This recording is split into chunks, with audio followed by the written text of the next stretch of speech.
اگر آج تم یہ سوچ رہے ہو کہ جس من پسند چیز کا خیال تمہیں بار بار ستا رہا ہے وہ تمہارے نصیب میں ہے یا نہیں، اللہ تمہیں کیا دینا چاہتا ہے، تو سب سے پہلے یہ ایک بات ضرور جان لو کہ ہر صورتحال کے دو بڑے پہلو ہوتے ہیں۔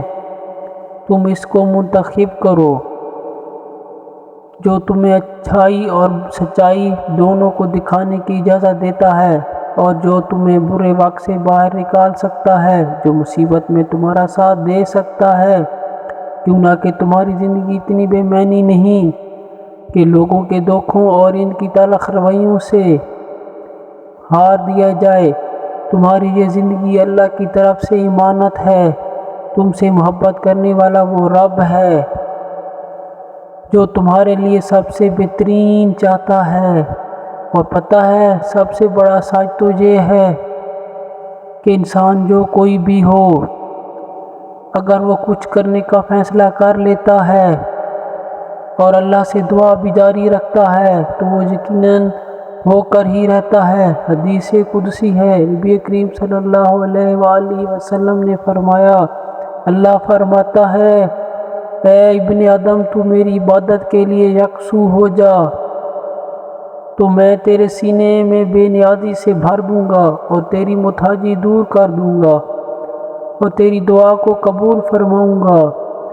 اور اگر تمہارے دل میں کسی من پسند چیز کا بار بار خیال آ رہا ہے اور اللہ تمہیں دعا کی توفیق بھی دے رہا ہے تو یہ اس بات کا واضح اشارہ ہے کہ اب بھی سب ختم نہیں ہوا، اب بھی امید باقی ہے، اب بھی وہ تمہارے نصیب کو تمہاری چاہت کے مطابق بنا سکتا ہے۔ ہو سکتا ہے جسے تم مستقل شکست سمجھ رہے ہو وہی تمہاری جیت بن جائے۔ کیوں نہ کہ جب تم ناکامی کے سامنے مسلسل ڈٹے رہتے ہو تو بالآخر جیت تمہارے سامنے سرنگوں ہو ہی جاتی ہے۔ یاد رکھو، محبت، عزت اور دولت کے وسیع تر خزانے اللہ کی طاقت اور برترین اثار میں جب وہ اپنے دینے پر آتا ہے تو تمہارے مخالفین کو بھی تمہارا وسیلہ بنا دیتا ہے۔ مطمئن رہنا، وہ عنقریب تمہاری من پسند چیز کو تمہارے نصیب کا حصہ بنانے والا ہے انشاءاللہ۔